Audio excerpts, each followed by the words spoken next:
Assalamualaikum warahmatullahi wabarakatuh. Pertama-tama, video presentasi ini dibuat untuk menyelesaikan tugas audit sistem informasi yang diampu oleh Bapak Yudi Irawan, Eskom Enkom.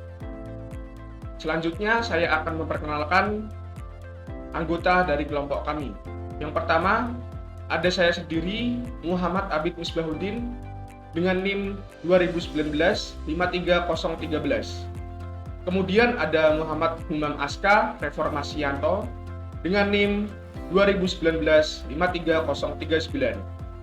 Kemudian ada Muhammad Miftah Alfian dengan NIM 2019-53044. Selanjutnya yang terakhir ada Oktaringga Dwi Permana dengan NIM 2019-53054.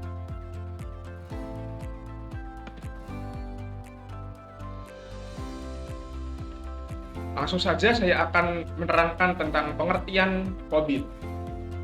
COVID merupakan kerangka panduan tata kelola TI dan bisa juga disebut sebagai toolset pendukung yang bisa digunakan untuk menjembatani gap antara kebutuhan dan bagaimana teknik pelaksanaan pemenuhan kebutuhan tersebut dalam suatu organisasi.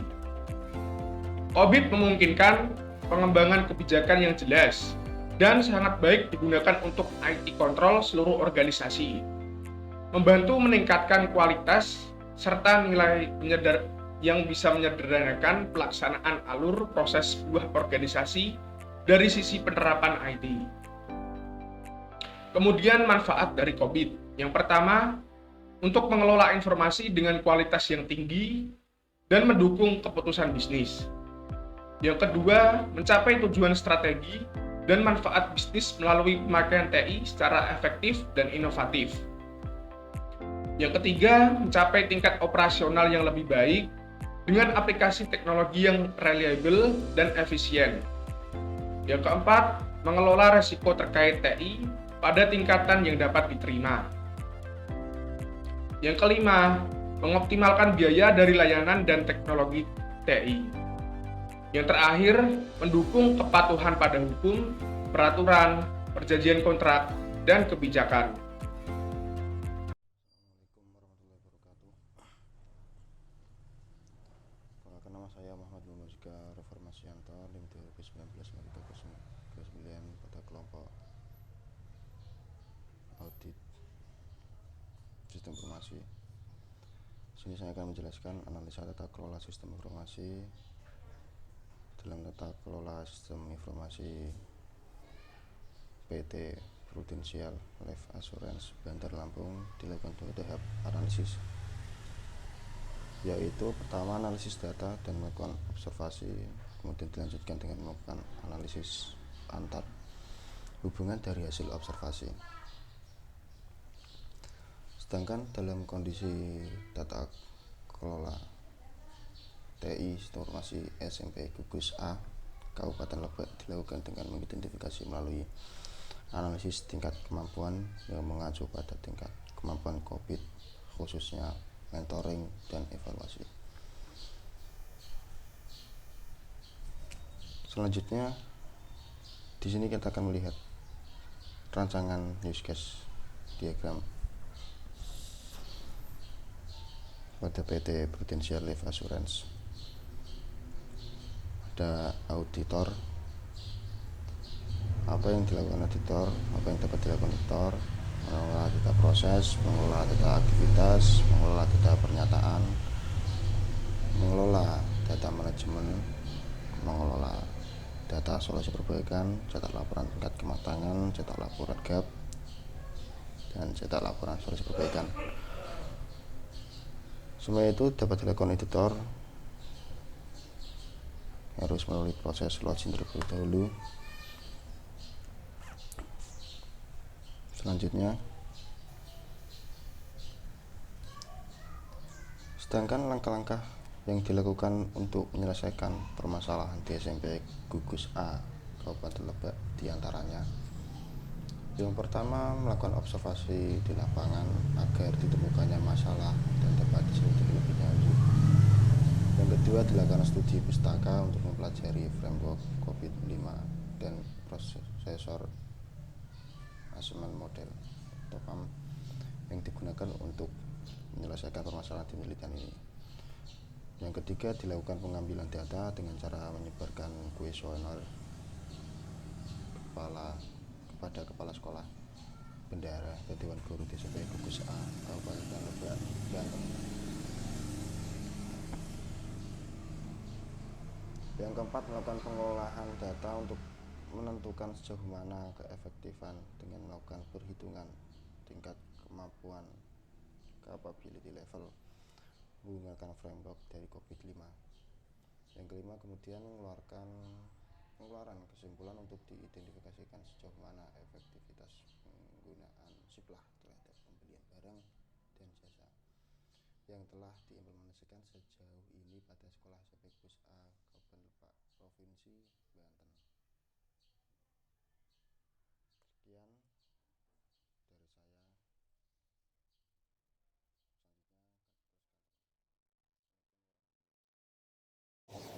Ya, selanjutnya ada model kematangan.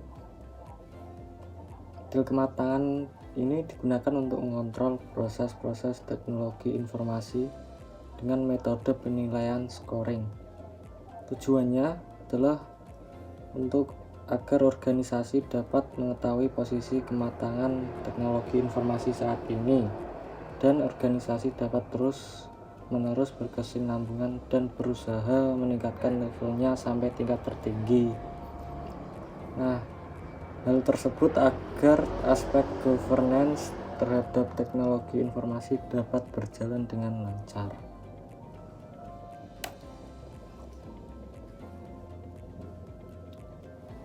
Tingkat kemampuan pengelola TI pada PT Prudential Life Assurance Bandar Lampung pada skala maturity level dibagi menjadi 6 level, dimulai dari level 0 sampai 5 terdapat sebesar 1,824 pada aktivitas MEA 02.08 dengan level 2 atau repeatable, dan nilai tingkat kemampuan pengelola TI SMP Gugus A Kabupaten Lebak atau capability level saat ini sebesar 3,14 pada rentang 0 sampai 5. Nilai tingkat kemampuan tertinggi terdapat pada domain ME04 yaitu sebesar 3,64, sedangkan nilai terendah terdapat pada domain ME02 yaitu sebesar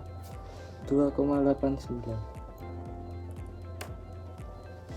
Nah, ini ada tabel skala pembuatan indeks bagi pemetaan ketingkatan model capability. Untuk skala pembuatan dan tingkat model kapabilitas, untuk 0,00 sampai 0,50 tingkat model kapabilitasnya adalah 0 sampai incomplete, terus 0,51 sampai 1,50 ini 1 sampai perform. Selanjutnya 1,51 sampai 250 tingkat model kapabilitasnya adalah 2 sampai manage. Dan untuk selanjutnya 2,51 sampai 3,50 tingkat model kapabilitasnya adalah 3 sampai stabilis, terus 3,51 sampai 4,50 skala pembulatan, 4 sampai predictable adalah tingkat kapabilitasnya. Skala pembulatan 4 yang terakhir adalah 4,51 sampai 5,00. Tingkat model kapabilitasnya adalah 5 sampai optimizing. Perkenalkan, nama saya Oktaringga Dwi Permana dengan NIM 2019-53054. Pada video kali ini, saya akan menjelaskan tentang materi yang terakhir, yakni kesimpulan.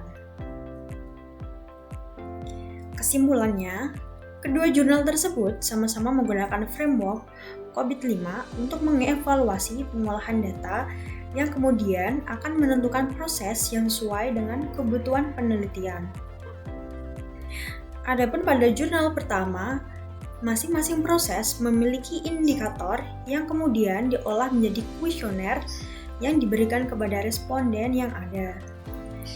Dan hasil kuesioner yang telah diperoleh akan diolah untuk menentukan nilai maturity dan nilai gap yang dapat memberikan kesimpulan serta rekomendasi yang akan diberikan kepada PT Prudential. Adapun pada jurnal kedua, berdasarkan proses audit sistem informasi pengadaan sekolah atau yang disingkat SIPLA, sesuai dengan prosedur COVID-5, rata-rata capability level adalah 3,14. Stabilisir proses, artinya sistem telah diimplementasikan menggunakan proses yang telah terdefinisi dan mampu untuk mencapai hasil dari proses. Sedangkan proses tertinggi berada pada domain ME04, yaitu level 4, yang artinya kemampuan sekolah dalam memperoleh dan mengelola dana BOS dilaksanakan dengan baik dan meminimalisir kebocoran dana sehingga sesuai dengan kebutuhan Dinas Pendidikan dan Kebudayaan Kabupaten Lebak terhadap pengadaan barang dan jasa. Sekian presentasi dari kelompok kami. Kurang lebihnya kami mohon maaf. Terima kasih. Wassalamualaikum warahmatullahi wabarakatuh.